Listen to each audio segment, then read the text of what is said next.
Verset numéro 10 du chapitre 1 de Ruth. Vatomar Nala, elles lui dirent qui itar nashuv. Non, avec toi, itar nashuv, nous allons revenir, les amers, vers ton peuple. Il y a dans ce petit verset des informations importantes. Elles décident d'abord de continuer dans leur recette, dans leur bonté, d'accompagner leur belle-mère. Mais il faut faire attention aux termes qui sont utilisés. Qui itar nashuv, nous allons retourner avec toi les amers à ton peuple. Tout se passe comme si leur conversion n'est pas une conversion qui leur donne la sensation de faire partie du même peuple que Noémie.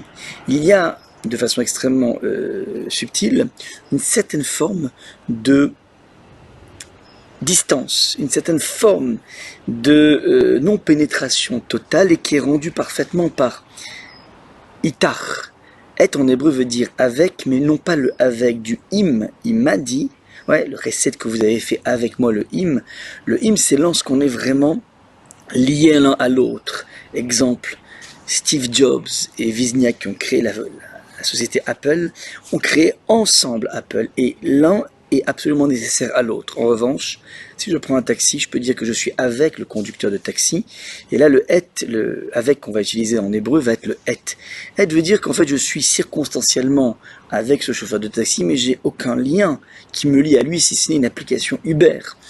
Il y a donc ici une certaine subtilité dans le fait que elles ne se sentent pas totalement encore à l'intérieur du peuple, et ce n'est pas forcément leur peuple, c'est pas par manque de volonté, mais on se rappelle que lorsque leurs époux respectifs se sont mariés avec elles, ils n'ont pas joué le jeu du vrai mariage, du mariage dans lequel on va donner, on va être une source d'inspiration pour son épouse. C'est la raison pour laquelle elles sont restées dans cette attitude que l'on pourrait appeler une attitude encore un petit peu moabite, malgré leur vertu extraordinaire. Voilà ce que l'on peut dire pour le verset numéro 10.